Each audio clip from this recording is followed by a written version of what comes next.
हमारा जो दुश्मन है, it has a history of false flag operations. So the moment it happened on 22nd April, we were ready for enemy actions. We were preparing our defenses. हमने अपने defenses ठीक किए, अपने जो हमने ट्रेनिंग की, हमारे लोग जो रिकॉल हुए, and we were absolutely ready to respond to any type of aggressions from the enemy.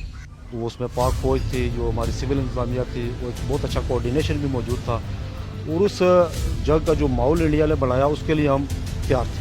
बल्कि जितनी भी हमारी मीटिंग्स हुई, जो हमारी सिविल सोसाइटी के जो लोग और जो हमारे ज़िम्मेदाराना आपस में इस जंग के हिकमत अमली के हवाले से हम बैठे, वो लोग यहीं पर रहे थे और माजी में भी यहीं पर रहते.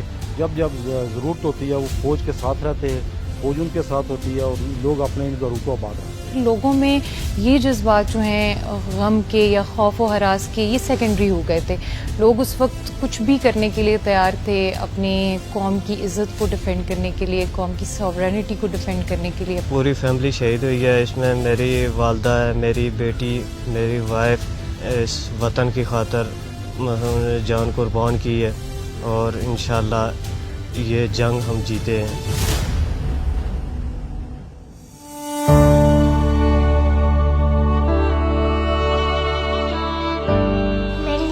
डॉल कब लोगे?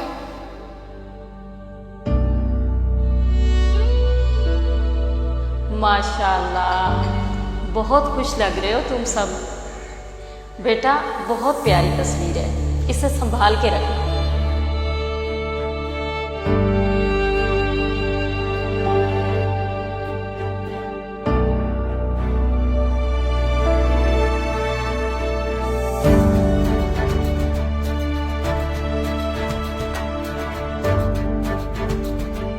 कुछ दिन माँ के पास भी रह जाया करो. थोड़े दिनों के लिए आते हो, जी भर के देख भी नहीं पाती और तुम्हारी वापसी हो जाती है. माँ जी, हमारी नौकरी के तकाजे ही कुछ ऐसे हैं और आजकल हालात भी कुछ ठीक नहीं हैं. बेटा हालात ठीक हो जाएंगे और फिर तुम लोग हो ना माशाल्लाह. माँ जी, आप फिक्र ना किया करें ना. 2 बेटे हैं मेरे, दोनों फौज में हैं. थोड़ी फिक्र तो रहती है ना बेटा. और इस घर में आपकी एक बीवी और 2 बच्चियां भी हैं जिनको आपका इंतज़ार और फिक्र रहती है. वो तो हमेशा मेरी आंखों के सामने रहते हैं. ये देखिए माँ जी. माशाल्लाह, बहुत खुश लग रहे हो तुम सब. बेटा बहुत प्यारी तस्वीर है, इसे संभाल के रखना. जी जरूर. अबू, आप फिर अब छुट्टी पर कब आएंगे? आऊंगा बेटा, बहुत जल्द वापस आऊंगा. मेरे लिए डॉल कब लोगे? आपके लिए बहुत प्यारी सी डॉल लेकर आऊंगा. हमें पता चला है कि हालात बहुत ही ज़्यादा ख़राब हो गए. हमें उस टाइम सब कुछ भूल गया था और हम इतने खुशी में थे कि हम जंग लड़ने के लिए जा रहे हैं. इस तरह जोश आ जाता है बंदे को. उस टाइम कोई पता नहीं चलता है कि हम क्या कर रहे हैं. अपनी जान कुर्बान देनी है, लग जाएगी, मर जाएंगे, क्या होगा क्या, वो सब कुछ नहीं पता होता.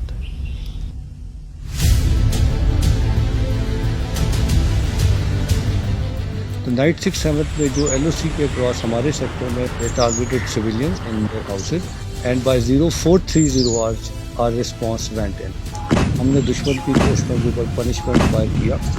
उनके तकरीबन 4 से 5 बटालियन हेडक्वार्टर और 2 ब्रिगेड हेडक्वार्टर जो मेरे इलाके के ऑपोजिट है, उस पर साइमल्टेनियसली हमने artillery long range, medium, field guns और इन्फेंट्री के हथियारों पे पनिशमेंट फायर एग्जीक्यूट किया, which was an extensive fire and enemy की एक्सटेंसिव कैजुअलिटीज उसमें कॉज हुई.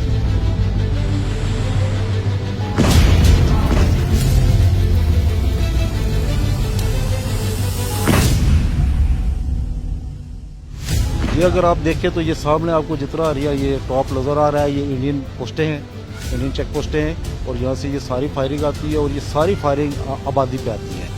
इंडियन जो फौज है इसकी एक नफ्सियात में और अगर कह दूँ कि जब जब हमारा फायर जाता है और इन पर ज़्यादा फायर जाता है, वो कमज़ोर पड़ जाते हैं, तो उनके पास जो आखिरी अरबा होता है वो ये होता है कि वो वापस सिविल आबादी तक फायर गिराते हैं. बावजूद इसके कि यहाँ के लोग बड़े दलेर हैं और पाक फौज के साथ हर वक्त वो शाला बशाला रहते हैं.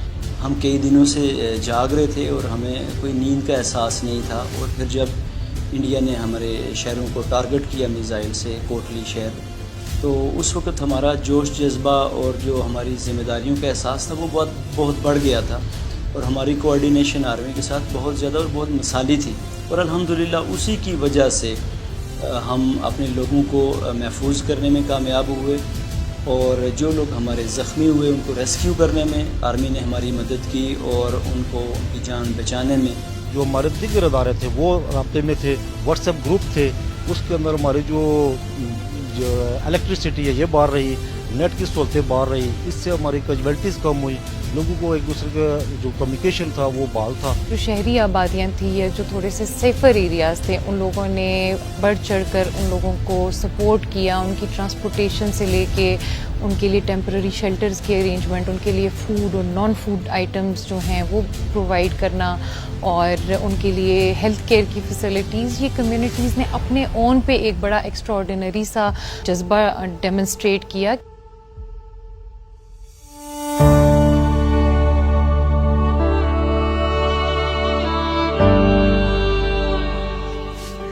अम्मा, अब्बू कह रहे थे लड़कियां भी फौज में काम करती हैं। तुमने फौज में नौकरी करनी है? हाँ अम्मा। अरे बेटा, ये बहुत मुश्किल काम है। अम्मा, लेकिन मेरे अब्बा भी तो करते हैं। बहुत मुश्किल है ये तो। अम्मा, ये लड़कियां आजकल की लड़कियां करती हैं ना। बेटा, तू पहले अपनी पढ़ाई मुकम्मल कर ले, फिर सोचना ये सब बातें। मम्मा, मुझे भूख लगी, मुझे कुछ खाने को दो। ओहो, क्या खाएगा मेरा बच्चा? चलो आज मैं आपको कुछ खिलाती हूँ। चलो शाबाश, आ जाओ। क्या खाना है मेरे बच्चे ने? आ जाओ। अस्सलाम वालेकुम सर। तेरा बाप आएगा ना तो उसे सैल्यूट करके दिखाना, वो सिखाएगा तुझे कि कैसे सैल्यूट करते हैं। 10 मई को सुबह 5:30 बजे, उस दिन भी मैं पूरी रात मसलन जाग रहा था, उधर ही था, ARP पे था। रात को मैंने अपने मसलन वाइफ से भी बात की थी उस टाइम, और वालदा से भी की, बच्चों से भी की थी बात। रात को मैं मैसेज भी करता रहा हूँ, उनको यही बताता रहा हूँ कि फायर हो रहा है। उधर पूछ रहा था तो वो कह रहे थे हो रहा है फायर। मैंने कहा आप अंदर ही रहना है, मतलब बाहर नहीं निकलना है।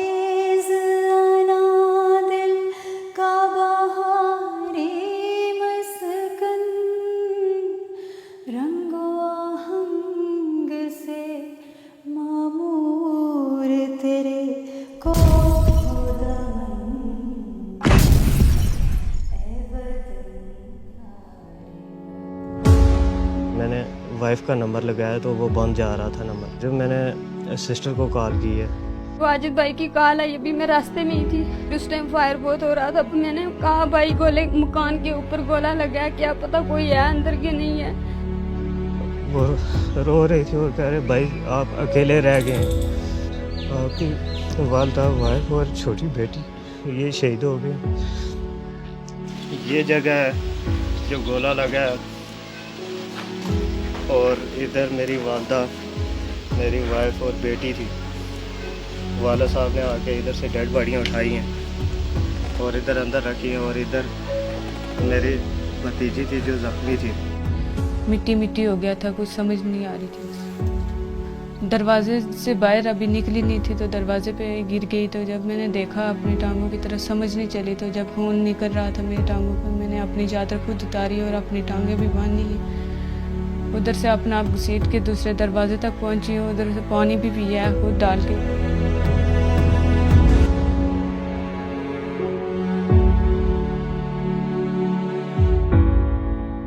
उसका बहुत दुख हुआ है ना, उसके 3 रिश्ते खत्म हुए ना, क्या पता उसके साथ क्या गुजरती है क्या नहीं।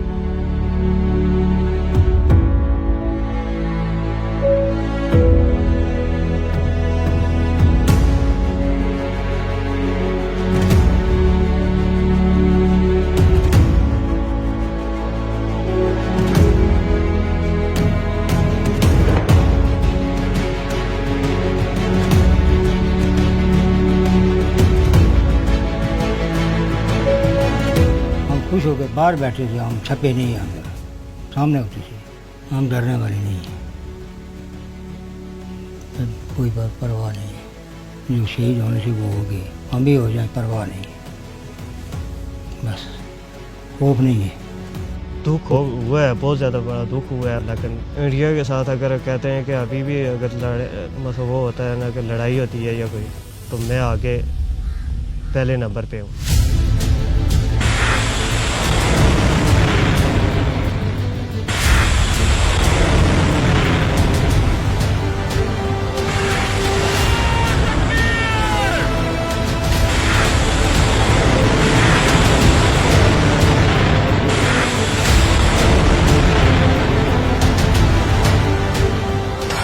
हमारी जो नौजवान नस्ल है उन्होंने ये मनाजर देखे नहीं थे, और फिर बिलखसूस जब इंडिया के साथ हमारा मार्का होता है और उसमें हमारा जज्बा लड़ने का डबल हो जाता है, तो उन्होंने अपनी जब आर्मी का प्रोफेशनलिज्म देखा, अपनी कुर्बानियों का जज्बा और आगे बढ़ने का, तो उन्होंने अपनी आंखों के सामने मनाजर देखे जब दुश्मन का वो डिफेंस तबाह हो रहा था, और फतह के बाद जो मनाजर थे, नारे लगाना, रैलियाँ निकालना और फूल निछावर करना, तो वो एक यकजहती का एक मिसाली नज़ारा था जिसको बरसों तक याद रखा जाएगा।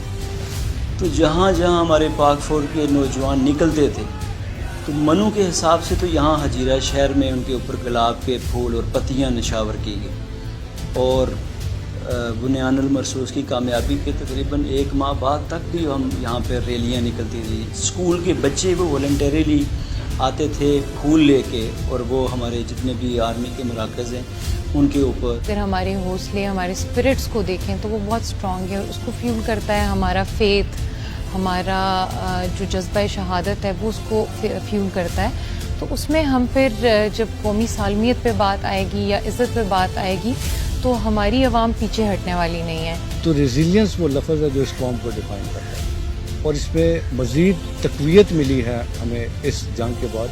और दोबारा भी अगर दुश्मन ने इस तरह की कोशिश की तो ये दुनिया देखेगी कि हम एक होकर खड़े होंगे, इर्रिस्पेक्टिव ऑफ कि हमारा सूबा क्या है, हमारी नेशनलिटी क्या है, हमारा प्रोफेशन क्या है और हमारा जेंडर क्या है। हम किसी भी बैरूनी जाहिलियत को मिलकर भरपूर तरीके से इंशाल्लाह जवाब देंगे। और अगर जान कुर्बान होती है तो हो जाए, लेकिन इस पाकिस्तान के लिए इंशाल्लाह आखिर दम तक लड़ते रहेंगे।